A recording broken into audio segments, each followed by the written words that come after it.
आसान हिंदी चैनल को subscribe, like, share एवं कमेंट करें, जिससे नए नए वीडियो मिल सके।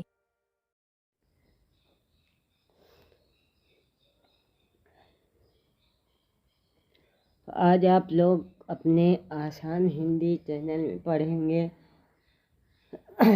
एक कहानी जिसका नाम है राही। राही राही एक पात्र, स्त्री पात्र है। उसी के इर्द गिर्द ये कहानी घूमती हुई दिखाई देती और यह कहानी यूजीसी नेट के पाठ्यक्रम में भी है, चौथी कहानी के रूप में। इस कहानी के लेखिका हैं सुभद्रा कुमारी चौहान। यह कहानी 1947 में प्रकाशित हुई थी, जो कि उनके कहानी संग्रह सीधे साधे चित्र में संग्रहित है। इस कहानी में उन्होंने अपने जेल के अनुभवों को भी साझा किया है तथा उसी आधार पर लिखा है। यह कहानी यह बताती है कि गरीबों और अत्याचार जिन पर हो रहे हैं उनकी सेवा करना या उनके पक्ष में खड़े होना ही सच्ची देशभक्ति है। इस कहानी में दो मुख्य पात्र हैं। एक राही जो चोरी के दोष में जेल आई है और दूसरी अनीता जो एक सभ्य महिला है और जो असहयोग आंदोलन में जेल आई है।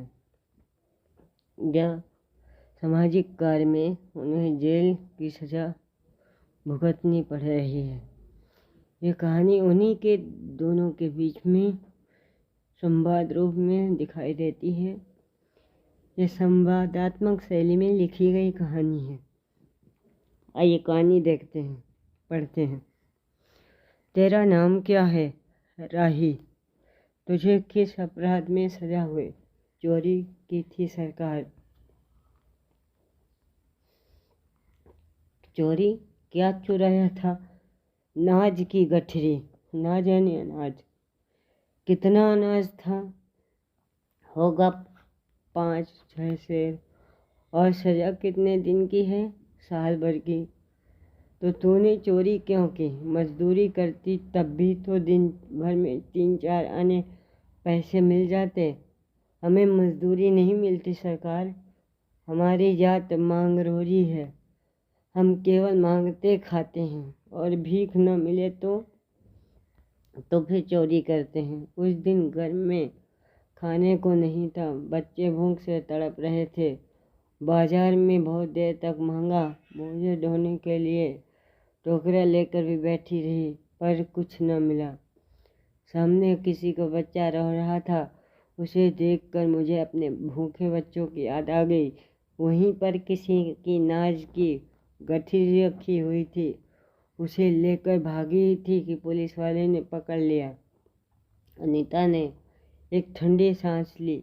बोली, फिर तूने कहा नहीं कि बच्चे भूखे थे इसलिए चोरी की। संभव है इस बात से मजिस्ट्रेट कम सजा देता। हम गरीबों की कोई नहीं सुनता सरकार। बच्चे आए थे कचहरी में, मैंने सब कुछ कहा पर किसी ने नहीं सुना। राही ने कहा, अब तेरे बच्चे किसके पास हैं? उनका बाप है? अनीता ने पूछा। राही की आंखों में आंसू आ गए। वह बोली, उनका बाप मर गया सरकार। जेल में उसे मारा था और वहीं अस्पताल में वह मर गया। अब बच्चों को कोई नहीं है। तो तेरे बच्चों का बाप भी जेल में ही मरा? वह क्यों जेल आया था? अनीता ने प्रश्न किया। उसे तो बिना कसूर के ही पकड़ लिया था सरकार। राही ने कहा, ताड़ी पीने को गया था। 2-4 दोस्त भाई उसके साथ थे। मेरे घर वाले का एक वक्त पुलिस वाले से झगड़ा हो गया था। उसी का बदला उसने लिया। 109 में धारा, ये कानूनी धारा होती, 109 में उसका चालान करके साल भर की सज़ा दिला दी। वहीं वह मर गया। अनीता ने एक दीर्घ निश्वास के साथ कहा, अच्छा जा अपना काम कर। राही चली गई। अनीता सत्याग्रह करके जेल आई थी। पहले उसे बी क्लास दिया गया था, फिर उसके घर वालों ने लिखा पढ़ी करके उसे ए क्लास दिलवा दिया। अनीता के सामने आज एक प्रश्न था। वह सोच रही थी कि देश की दरिद्रता और इन निरीह गरीबों के कष्टों को दूर करने का कोई उपाय नहीं। हम सभी परमात्मा के संतान हैं, एक ही देश के निवासी। कम से कम हम सबको खाने पहनने का समान अधिकार तो है ही। फिर यह क्या बात है कि कुछ लोग तो बहुत आराम से रहते हैं और कुछ लोग पेट के अन्न के लिए चोरी करते हैं। उसके बाद विचारक की अदूरदर्शिता के कारण या सरकारी वकील के चातुर्यपूर्ण जिरह के कारण छोटे छोटे बच्चों की माताएं जेल भेज दी जाती हैं।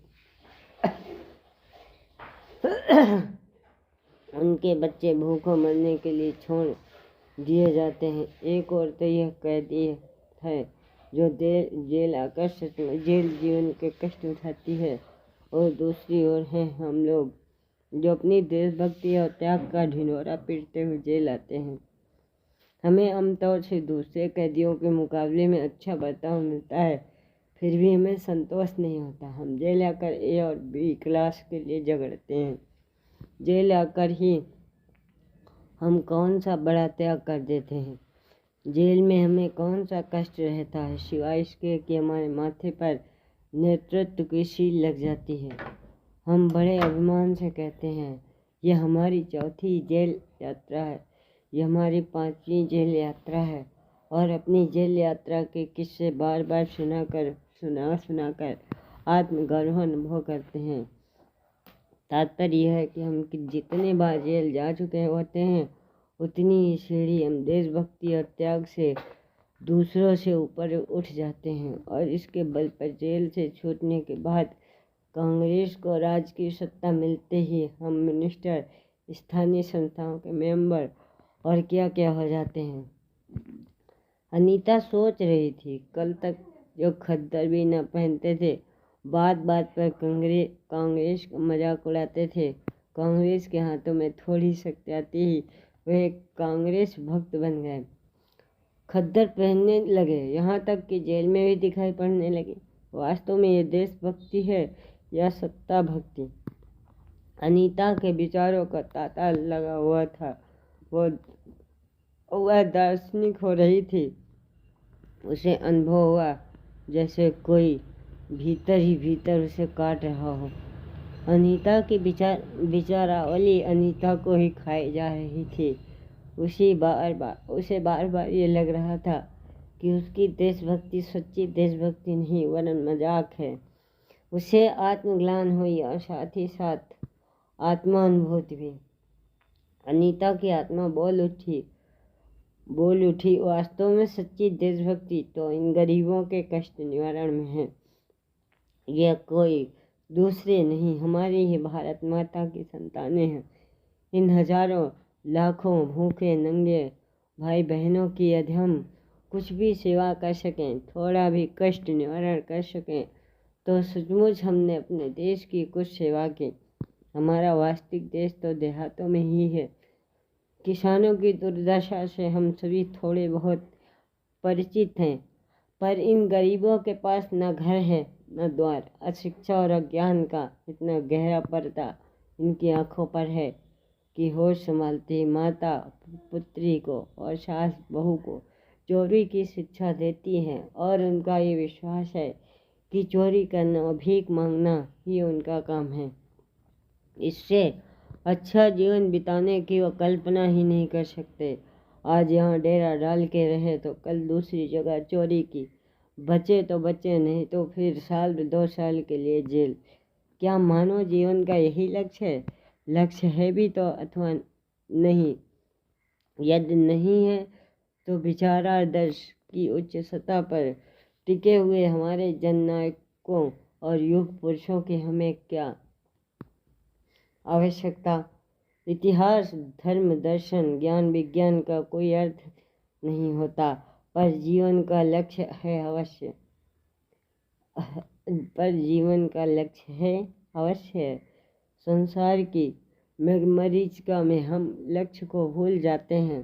सतह के ऊपर तक पहुंच पाने वाली कुछ एक महान आत्माओं को छोड़कर सारा जन समुदाय संसार में अपने को खोया हुआ पाता है। कर्तव्य का उसे ध्यान नहीं, सत्यासत्य की समझ नहीं, अन्यथा मानवीयता से बढ़कर कौन सा मानव धर्म है। पतित मानवता को जीवन दान देने की अपेक्षा कोई भी महत्तर पुण्य है।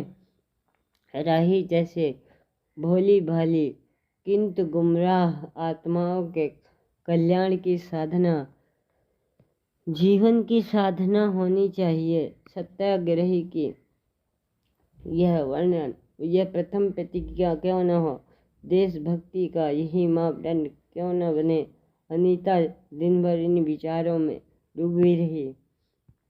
शाम को भी वह इसी प्रकार कुछ सोचते सोचते सो गई। रात में उसने सपना देखा कि जेल से छूटकर वह इन्हीं मंगरोरी लोगों के गांव में पहुंच गई है। वहां उसने एक छोटा सा आश्रम खोल दिया है। उसी आश्रम में एक तरफ छोटे छोटे बच्चे पढ़ते हैं और स्त्रियां सूत काटती हैं, दूसरी तरफ मर्द कपड़ा बुनते हैं और रुई धुनकते हैं। शाम को रोज उन्हें धार्मिक पुस्तकें पढ़कर सुनाई जाती हैं और देश में कहाँ क्या हो रहा है यह सरल भाषा में समझाया जाता है। वही भीख मांगने और चोरी करने वाले आदर्श ग्रामवासी हो चले हैं। रहने के लिए उन्होंने छोटे छोटे घर बना लिए हैं। राही के अनाथ बच्चों को अनीता अपने साथ रखने लगी है। अनीता यही सुख स्वप्न देख रही थी। रात में वो देर से सोई थी। सुबह 7 बजे तक उसकी नींद न खुली। अचानक स्त्री जेलर ने आकर उसे जगा दिया। बोली, आप घर जाने के लिए तैयार हो जाइए। आपके पिता बीमार हैं। आप बिना शर्त छोड़ी जा रही हैं। अनीता अपने स्वप्न को सच्चाई में परिवर्तित करने की एक मधुर कल्पना लेकर घर चली गई। कहानी समाप्त। ये कहानी संवादात्मकता के साथ साथ विवरणात्मक कहानी भी है। धन्यवाद।